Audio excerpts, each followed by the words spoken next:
Welcome to Socrates Beyond Time, a place where I share stories inspired by the thought-provoking spirit of the ancient Greek philosopher Socrates through slow, deep, and contemplative dialogues.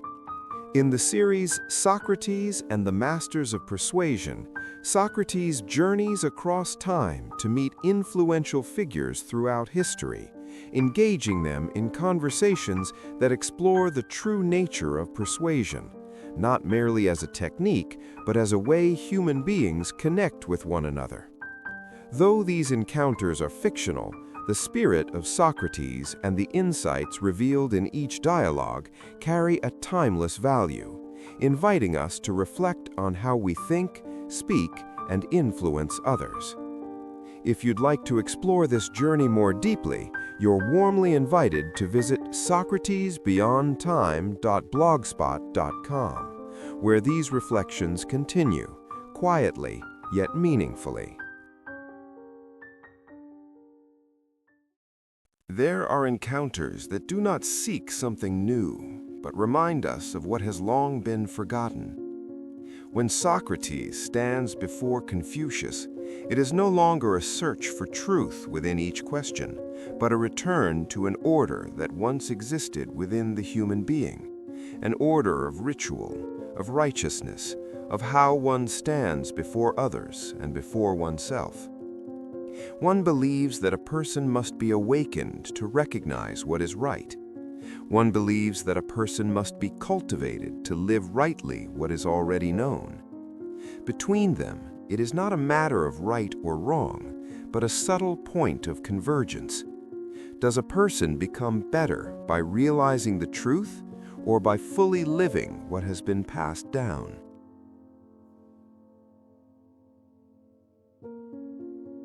The state of Lu, China, 6th century BCE. The Zhou dynasty weakened. Feudal lords struggled for power. Ancient rites and music still remained, but their inner spirit had begun to crack. Society does not collapse in a single day. It erodes slowly through discourtesy and the loss of standards.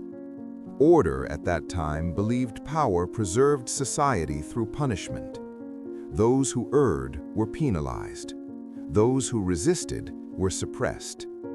Discipline arose from fear.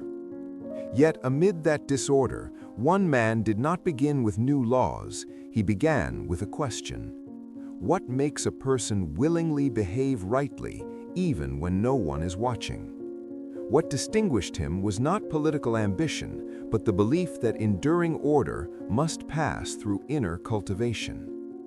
He taught his students how to bow, how to speak, how to place themselves properly within the relationships of father and son, ruler and minister, friend and friend.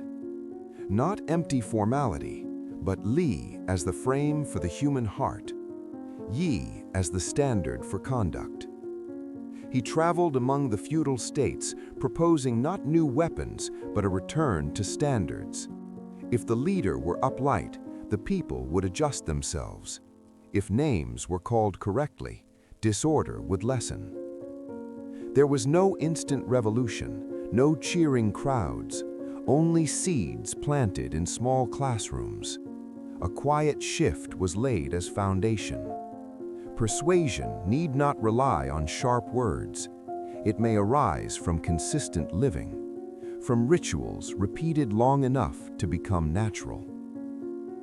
Socrates stands at the edge of a brick courtyard, watching the teacher adjust a student's robe. He does not hear an argument. He sees a social model being built through gestures. And he wonders, when order is maintained not by fear, but by habitual propriety, is the deepest influence the one that leads people to willingly become better within their roles? I have heard that you teach people how to behave, not how to win arguments. Confucius turns and bows lightly. If someone still wishes to win, perhaps he has not yet finished learning how to be human. Socrates smiles. In my homeland, people believe truth appears when two men carry dialogue to the end of reason. Here, I see few words and many rituals. Are you not afraid that ceremony might obscure truth? Confucius looks around the courtyard, where students quietly sweep fallen leaves. If a person does not yet know how to stand properly, how can he speak correctly? Socrates pauses. A silence passes, not tense, but orderly. I have met Lao Tzu. He taught me that the greatest influence comes from not forcing. But you, I hear you constructed an entire system of ritual and righteousness. Is that not control? Confucius shakes his head. Control is when we force others to resemble us. Ritual is when we willingly place ourselves in the proper position. Socrates frowns slightly. But why is position so important? Confucius picks up a teacup and places it before Socrates. This cup is for drinking, not for holding shoes. A father is a father. A son is a son. A seller is a seller. A buyer is a buyer. When each thing stands in its proper place, there is no need for persuasion. Everything functions on its own. Socrates gazes at the cup for a long time. In Athens, the finest merchant is the one who disrupts order, who doubts what a buyer once believed and then offers a new choice. In your view, is that progress or chaos? Confucius answers slowly. If one breaks without knowing how to build, that is not progress. It is sowing unease. People do not fear having too few choices. They fear not knowing what to trust. Socrates nods slowly. Then, ritual and righteousness, are they your way of making people trust one another? No, they are the way to make them worthy of trust. Socrates walks a few steps across the courtyard. In my time, people persuade through words. In yours, you persuade through a way of living. Confucius offers a rare smile. One who does not keep his word, no matter how eloquent, will not be heard. One who observes ritual need not speak much to be trusted. Socrates suddenly perceives something unusual. If a merchant were to ask you, "How do I persuade customers?" how would you answer? I would ask him three things. Do you keep your word? Do you respect the one before you? And do you place their benefit alongside your own? If these three are present, persuasion is unnecessary. Socrates falls silent. In Athens, he often dismantled assumptions, but here he sees something different. But sir, what if order becomes outdated? What if ritual is used to protect power rather than people? Confucius's gaze grows deeper. When ritual no longer serves people, it dies. When righteousness no longer serves justice, it decays. Ritual is not a rigid mold. It is care repeated long enough to become culture. Socrates exhales softly. The sun rises higher. The students pause their work and bow to their teacher. Socrates stands. I have traveled everywhere, asking people, "What do you know?" Today, you make me ask a different question. Where are you standing?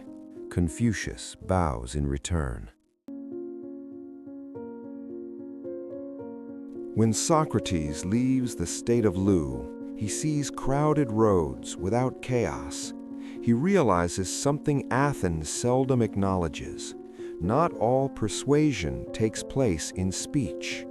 There are societies that are sold not through promotion, but through credibility accumulated over generations.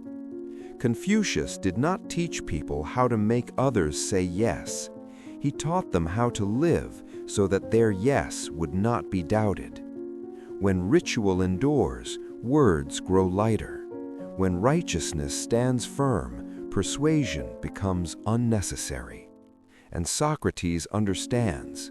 Before learning how to influence an individual, one must learn how to keep a community from collapsing.